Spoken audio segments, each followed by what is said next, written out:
ভারতের মণিপুর রাজ্যে গত সপ্তাহে ড্রোন ও রকেট ব্যবহার করে হামলা চালায় সশস্ত্র গোষ্ঠী কুকি বিদ্রোহীরা। হামলায় রকেট ও ড্রোনের ব্যবহার দেখে চমকে যায় সেখানকার স্থানীয় প্রশাসন। তারা খুঁজতে থাকে কিভাবে কোথা থেকে এসব অস্ত্র পেল কুকিরা। এছাড়াও কোন জায়গা থেকে হামলাগুলো চালানো হয়েছে তাও খুঁজে বের করার চেষ্টা করছে মণিপুর প্রশাসন। মণিপুর পুলিশ অভিযান চালিয়ে বেশ কিছু অস্ত্র উদ্ধার করেছে, যেগুলোর ফায়ারিং রেঞ্জ অন্যান্য সাধারণ অস্ত্রের চেয়ে অনেক বেশি।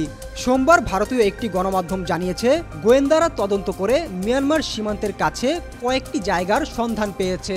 তাদের ধারণা সেখানে বিদ্রোহীদের ঘাঁটি রয়েছে। এছাড়াও সেখানে তাদের অস্ত্র উৎপাদনের কারখানাও রয়েছে, আর ওই কারখানাতেই এসব অস্ত্র তৈরি করা হচ্ছে। ভারতীয় একটি সংবাদ মাধ্যমে সাক্ষাৎকার দেয়াকালে মণিপুর সরকারের উচ্চপদস্থ এক কর্মকর্তা বলেছেন, প্রাথমিক তদন্তে এসব অস্ত্রের মধ্যে অ্যামোনিয়াম ও গিলিগিল্টের মতো বিস্ফোরক পাওয়া গেছে। তবে উচ্চমাত্রার কোনো বিস্ফোরকের উপস্থিতি এখনও পাওয়া যায়নি। যেহেতু এখনও তদন্ত চলছে, তাই উচ্চমাত্রার বিস্ফোরক পাওয়ার সম্ভাবনা উড়িয়ে দেওয়া যাচ্ছে না।